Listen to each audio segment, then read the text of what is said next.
Jonathan Taylor, what an unbelievable season he's had. He MVP, dog. He leads the NFL in basically every significant rushing category. Jonathan Taylor, 67 yards, 76 yards, 84 yards. First in rushing, first in rush TDs, first in scrimmage yards. Jonathan Taylor sets the Colts record for rushing touchdowns in a season. Jonathan Taylor, to me, is the leading candidate, in my opinion, for MVP. Jonathan Taylor is doing something no running back has done in 13 years. Right now, he's in the middle of one of the most dominant rushing seasons the NFL has seen in over a decade. Through 8 games, he's leading the league in rushing with 850 yards and 14 total touchdowns. He's on pace for nearly 1,800 yards and 30 scores, numbers that would rival the best running back seasons in history. Yo, he's playing against NFL players. It looks like he's playing against college guys, high school guys. He just broke an 80-yard touchdown against Tennessee, his career long. Here's Jonathan Taylor on first down. Big hole. JT in the open field. Down the sideline. Staying in bounds. Still going. Taylor. The distance. He's the first player ever to score 3 touchdowns in 3 consecutive games against the same opponent. And after every performance, fans at Lucas Oil Stadium chant the same thing. What's it like to hear MVP chants with your name in it as you were walking off the field and over to our cameras? It's just a blessing that people feel as though my name should be in that conversation. But, the only thing that's on my mind is being able to continuously be available for my team each and every single week, because it's going to take our best every week in order to win these games. And he still stays humble as he is his whole life. The Colts are 7-1 and look unstoppable.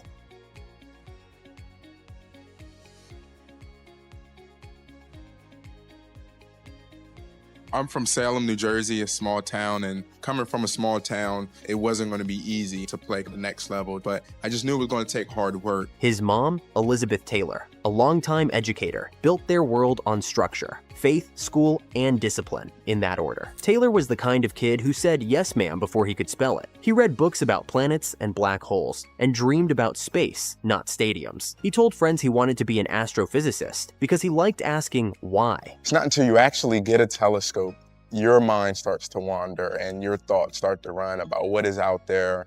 And that was just something that fascinated me so much. I mean, it was almost every night. Football wasn't the plan. It was curiosity. He joined his cousin Amani's youth team in Salem just to hang out. On the first play of his first practice, the coach handed him the ball. He outran everyone, but when his natural speed met Friday night lights, even small-town rules couldn't contain what was coming next. We always knew Jonathan was special. Even as kids, we used to run outside. He was always the fastest. In the classroom, he was always the smartest. Salem High didn't look like a factory for NFL talent. No 5-star pipelines, no national TV, just a tiny field, metal bleachers, and a kid running so fast the town started showing up early just to watch warm-ups. Jonathan Taylor wasn't built in weight rooms. He was built on repetition. Every carry, every sprint, every 6 a.m. workout was the same, perfect. Coming from a small town, it wasn't going to be easy to play at the next level, but I just knew it was going to take hard work.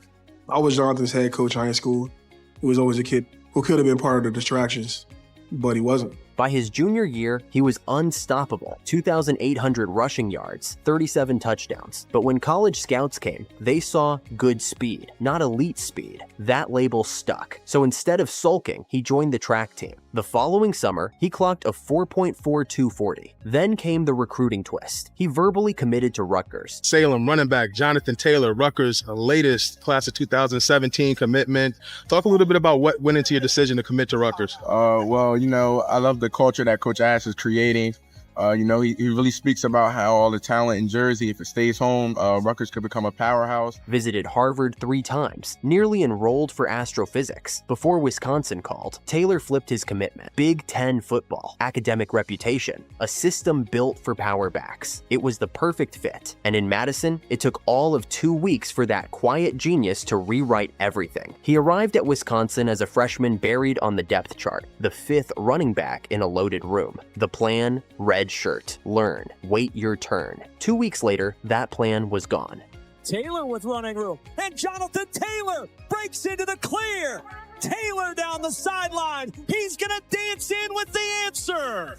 The sidelines erupted. By week 2, Taylor was starting. By week 3, he was a headline. He's special. I mean, you can just kind of sum it up in that one word. He ripped off 223 yards and 3 touchdowns against FAU and never looked back. 18 tackles a week ago. Here's Taylor picking his way forward. Taylor breaks into the clear, and the freshman off to the races. The touchdown for the Badgers. By season's end, 1,977 rushing yards, 6.6 yards per carry, 13 touchdowns, and a Heisman finalist nomination, an FBS record for a true freshman. But the numbers weren't what made him special. It was his balance. On film, linebackers would fill gaps perfectly, only to watch him glide by, untouched. He wasn't dancing, he was calculating. And when most players would hit the wall after a breakout season, Jonathan Taylor did something unthinkable. He leveled up. Starting the fourth quarter, the Badgers with the ball, and that's Taylor on the loose.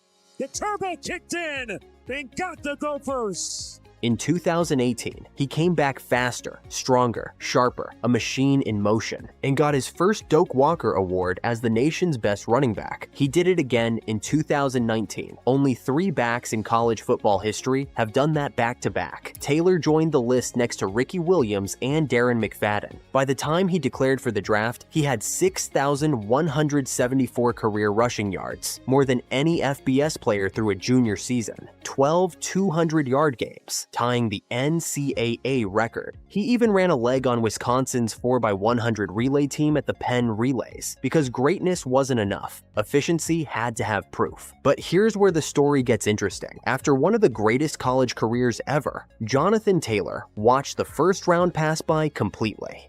40 names echoed through that draft before his moment finally came. With the 41st pick in the 2020 NFL Draft, the Indianapolis Colts select Jonathan Taylor. The plan was clear. Let him learn behind Marlon Mack, ease into the system, stay patient. That plan lasted 1 week. Mack tore his Achilles in the opener, and Taylor was thrown straight into the fire. His first start came against the Minnesota Vikings. He rushed for 101 yards and a touchdown. Wow. Taylor's gone. Jonathan Taylor.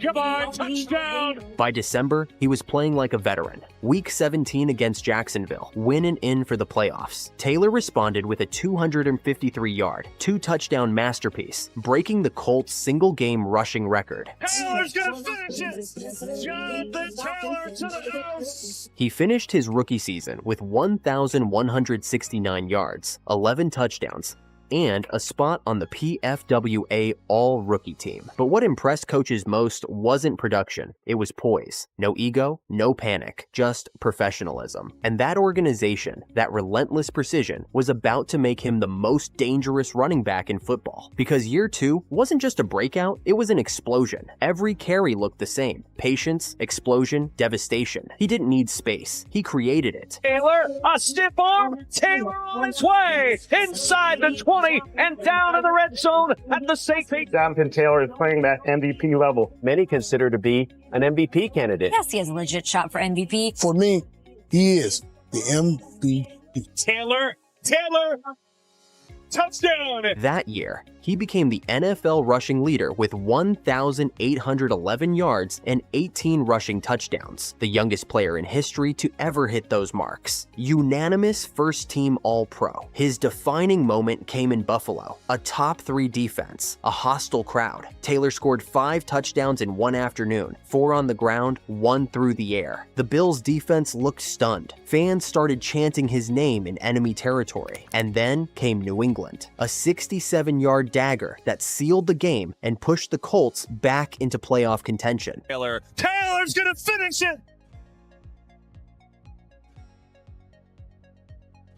Jonathan Taylor to the house! He went from underrated to unstoppable, from small-town honor student to MVP candidate. But football doesn't stay kind for long, and the same legs that carried him to glory would soon betray him. The 2022 season started with expectations higher than ever, and pain waiting in the shadows. Week 4 against Tennessee, Taylor planted his right foot, tried to cut, and felt the twist. A high ankle sprain, the first significant injury of his life. So Jonathan Taylor left with the ankle injury. They have a Thursday game against Denver.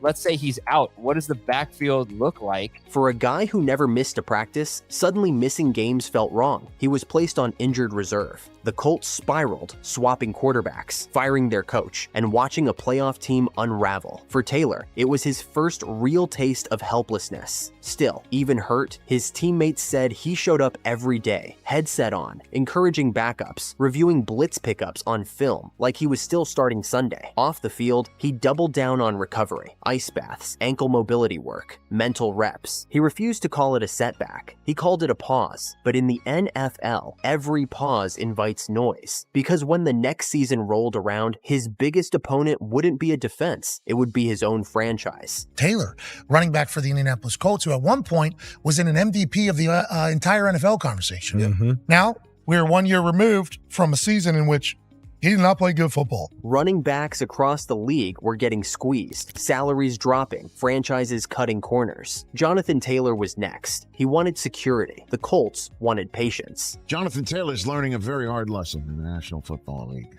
It's a leverage league. Again, his issue is running backs right now. Then came the quote that lit the fuse. Owner Jim Irsay told reporters, "If I die and Jonathan Taylor is out of the league, the NFL goes on." We know that the message was clear, replaceable. Taylor didn't take it lightly. He requested a trade and was placed on the physically unable to perform list to start the season. Then in October, everything flipped. The Colts blinked. A stunning turn of events. JT and the Colts agreeing to a 3-year, $42 million extension. The deal that reset the running back market. Taylor returned week 5, and then he showed why. It's Jonathan Taylor bouncing it right. Touchdown. Over the final stretch, he put up 741 yards and 7 touchdowns in just 11 games, all while still rehabbing that ankle. The message was loud and clear. You can question his worth, but you can't question his worth. And with the noise behind him, 2024 became the reminder that the best version of Jonathan Taylor was still ahead. That said it all. Week 16 versus Tennessee. A week after fumbling at the goal line, Taylor responded with 218 yards and 3 touchdowns, including back-to-back runs of 65 and 70 yards. He didn't just run through defenders, he ran straight into the tunnel after the last score, disappearing in a blur. By December, he was back in the Pro Bowl and back in every defensive coordinator's nightmares. You know what time it is now, though? Absolutely. It's time.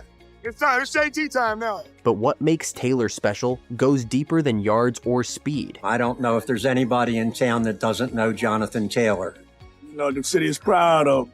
He's helping the city out a lot. Through his Be the Change Foundation, Taylor funds academic programs for Salem students, the same classrooms where he once sat daydreaming about stars and galaxies. He always said if he made it, he'd make sure someone else could too. And he's done exactly that. It's my way of giving back because when I was a kid, there were athletes that I looked up to that I wanted to be like. They were my role models. He still trains in the same town during the off-season, running the same track, visiting the same youth fields, reminding kids that small towns can produce big stories. He hasn't ruled out grad school, maybe even Harvard, the school he once turned down. But for now, his classroom is the NFL, and his thesis is dominance. From Salem's dirt fields to Madison's snow to Indianapolis's bright lights, the story hasn't changed. It's just scaled. He's the proof that brilliance doesn't need flash, that discipline beats hype, that greatness isn't loud, it's inevitable. This is Strip Sack, where we break down the players changing the league, one story at a time. If you love deep dives into grind, greatness, and grace under pressure, hit subscribe because we're not slowing down.